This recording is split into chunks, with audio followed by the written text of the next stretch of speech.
Hi friends, welcome to my channel. இன்றைக்கி பார்த்தீங்கன்னா ஒரு சூப்பரான சண்டே. அதுவும் என்ன குழம்பு வைக்க போகிறோன்னா இங்கே பாருங்கள் ஃப்ரெண்ட்ஸ், சேப்பங்கிழங்கு போட்டு புளி குழம்பு வைக்க போகிறாங்க. பாருங்கள், சேப்பங்கிழங்கு வெந்துட்டு இருக்குது. இது வந்து நம்ம குழம்பு வைக்கிறதுக்கு முன்னாடி தண்ணியில் வந்து ஒரு 10 நிமிஷம் ஊற வச்சுட்டு அதுக்கப்புறம் நல்லா ஒரு 3 தடவை கழுவிட்டு அதுக்கப்புறம் உப்பு போட்டு நல்லா வேக வைங்க. இது வேக வச்சுட்டு தாங்க இந்த குழம்பு செய்ய முடியும். நம்ம பச்சையாக அப்படியே குழம்புல போட்டோம்னா குழம்பே வேஸ்ட் ஆகிடும். ஏன்னா அதில் வந்து ஒரு ஜெல்லி மாதிரி வரும். அது வந்து நம்ம பச்சையாக குழம்புல போட்டு செஞ்சு சாப்பிட்டோம்னா நம்மளோட வாய்க்குள்ளே வந்து தொண்டையில் வந்து கரகரப்புன்னு முள்ளு மாதிரி குத்தோங்க. அதனால் எப்பவுமே இது புளிக்குழம்பு வைக்கும்போது நல்லா வந்து வேக வச்சுட்டு அதுக்கப்புறம் தோலை உரிச்சிட்டு குழம்புல சேர்க்கலாம். பாருங்கள் ஃப்ரெண்ட்ஸ், வெந்துட்டு இருக்குது. நான் வந்து இது கடாய் ஃபுல்லாக தண்ணி வச்சேன்.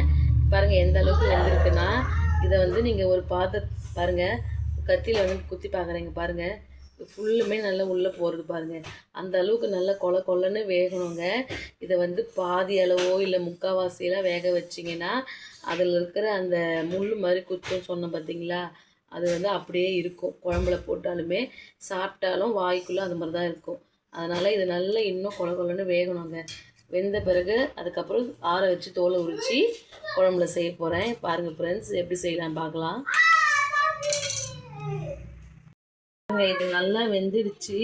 இப்போ வந்து இதை வந்து 2 தடவை வெந்ததுக்கப்புறம் 2 தடவை தண்ணி ஊற்றி நான் கழுவிட்டு வேறு தண்ணியை வந்து மாற்றி வச்சுருக்கேன். ஏன்னா இது வேகும் போது இதில் இருக்கிற அந்த தோலோட கலர் வந்து ரொம்ப கருப்பாக இருந்துச்சுங்களா, அதனால் நம்ம தோல் உரிக்கும் போது அந்த கலரெல்லாம் அந்த மண்ணெல்லாம் ஒட்டிக்கும். அதனால் நான் தண்ணி ஊற்றி 2 தடவை நல்லா கழுவிட்டு 3வது தடவை நல்லா தண்ணி ஊற்றி வச்சுருக்கேன். இங்கே பாருங்கள் தண்ணி எப்படி இருக்குன்னு. இது நல்லா ஆறட்டும். அதுக்கப்புறம் வந்து இன்றைக்கி வந்து நான் சேப்பங்கிழங்கு புளிக்குழம்பு செஞ்சுட்டு அதுக்கு சைடிஷ் பார்த்திங்கன்னா அப்பளம் தாங்க பொரிக்க போகிறேன். அதுக்கு எண்ணெய் ஊற்றி வச்சுருக்கேன். பாருங்கள், எண்ணெய் காஞ்சிட்டு இருக்குது. தக்காளி, வெங்காயம், பூண்டு உரித்து வச்சுருக்கேன். பாருங்கள், பூண்டு வந்து நிறையவே இதில் சேர்த்துக்கலாம். புளிக்குழம்புக்கு சூப்பராக இருக்கும். அதுவுமே எண்ணெயில் நல்லா வதக்கிட்டு செஞ்சிங்கன்னா சூப்பராக இருக்கும் ஃப்ரெண்ட்ஸ். பாருங்கள், புளி ஊற வச்சுருக்கேன். புளியுமே நல்லா 2 தடவை ஊற வைக்கிறதுக்கு முன்னாடி கழுவிட்டு ஊற வச்சுருக்கேன், மண்ணெல்லாம் இருக்கும்ன்ட்டு. பாருங்கள், இப்போ நான் அப்பளம் பொரிச்சிட்டு புளிக்குழம்பு செய்ய போகிறேன்.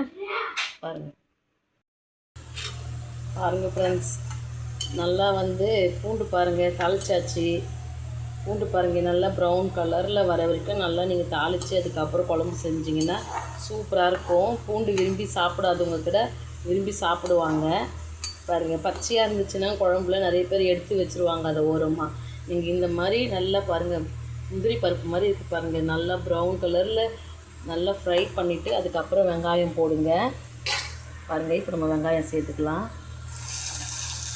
தக்காளி வெங்காயம் எப்பயுமே வந்து தனித்தனியாக வதக்கினா தான் நல்லாயிருக்கும் குழம்புக்கு. சில பேர் 2த்தையும் ஒன்றா போட்டு வதக்குவாங்க.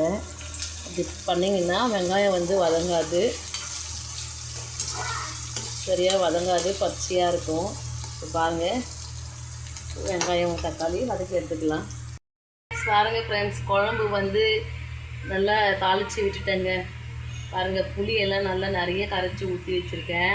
ஏன்னா வந்து இந்த சேப்பங்கிழங்கு வந்து நம்ம குழம்புல போட்டு வேக வைக்க போகிறோம். அதுலேயும் அப்போ வேகும்போது வந்து அந்த புளிப்பு சுவை வந்து அந்த கிழங்குல வந்து இறங்கும். அப்போ தான் வந்து நல்லாயிருக்கும் குழம்பும். இந்த சேப்பங்கிழங்கு நீங்கள் செய்யும்போது, குழம்பு செய்யும்போது புளி கொஞ்சம் எக்ஸ்ட்ராவே சேருங்க. அப்போ தான் வந்து அதில் இருக்கிற அந்த தொண்டையில் கரகரப்பு இருக்குதுன்னு சொன்னேன் பார்த்தீங்களா, அது வந்து நம்மளுக்கு தெரியாது அவ்வளோவா. அந்த புளி வந்து அதில் வந்து அது எடுத்துரும் அந்த இதுவை. அதனால் வந்து நீங்கள் புளி நிறையவே எக்ஸ்ட்ராவே சேர்த்துக்கோங்க. பாருங்கள், குழம்பு வந்து ரெடி ஆச்சு. இதில் வந்து இப்போ நான் இதை உரித்து வச்சு இந்த சேப்பங்கிழங்கு நான் சேர்க்க போகிறேன். பாருங்கள், இந்த உரிச்சதுக்கு தண்ணி எப்படி இருக்குது பாருங்கள், தோலெல்லாம்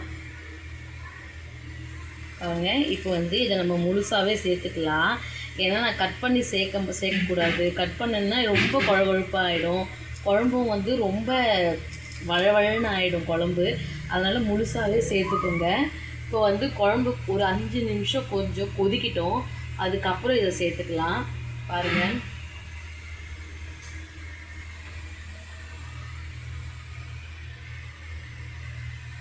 ஃப்ரெண்ட்ஸ், பாருங்கள் ஃப்ரெண்ட்ஸ், சூப்பராக குழம்பு ரெடி ஆகிடுச்சுங்க. சேனக்கிழங்கு போட்டு புளி குழம்புங்க. இங்கே பாருங்கள், நல்லா திக்காக சுண்ட வச்சுட்டேங்க. இப்படி வச்சா தான் அந்த குழம்பு டேஸ்ட்டாக இருக்கும். தண்ணி மாதிரி இருந்தால் நல்லா இருக்காது. இங்கே பாருங்கள் ஃப்ரெண்ட்ஸ், காயெல்லாம் பாருங்கள் எப்படி இருக்குன்னு.